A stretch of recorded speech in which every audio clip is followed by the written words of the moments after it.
This little girl is missing, and joining us tonight is her mother.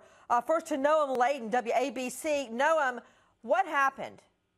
Well, Annie Jo, she went missing. I mean, we know, and I'm sure her mother will detail this, but we know there might have been some sort of back and forth before she went missing with her mother where she wanted to stay out late with some friends.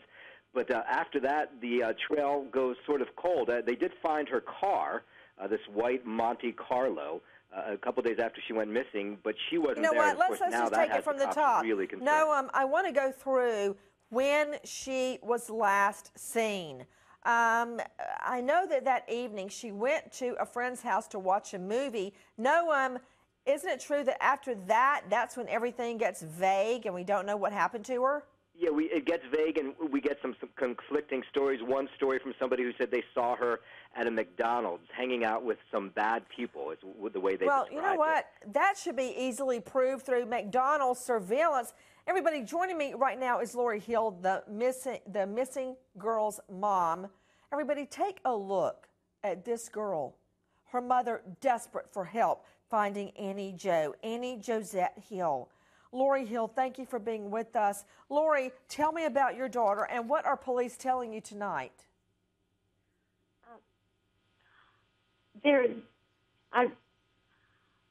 My heart's just torn in two, and it's so hard to try and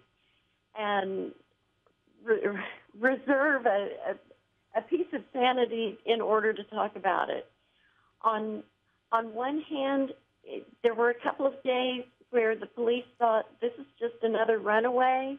There are hundreds, you could probably get statistics on it. There are a lot of girls that just decide not to go home. And it took a while to convince the police that this was not one of them because there are so many. But my daughter is not one of those.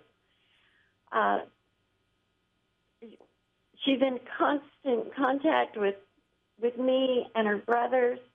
We're a very tight-knit family. Her father died from melanoma before her second birthday, and her brothers have been, the male role models in her life, and she talks to them all the time. Lori, it's just hurting me so much to hear that police were convinced that she is a runaway. That is not true. And what's upsetting is that they lost so much lead time while you tried to convince them she has not run away. I mean, you guys, you worked your fingers to the bone. She has this car. Let me see a picture of her car. She loves the car. She would never abandon this car. She loved it dearly. She would never have just left it there abandoned. With me right now is Lori Hill, Annie Jo's mother, begging for your help. The tip line is 405-297-1129.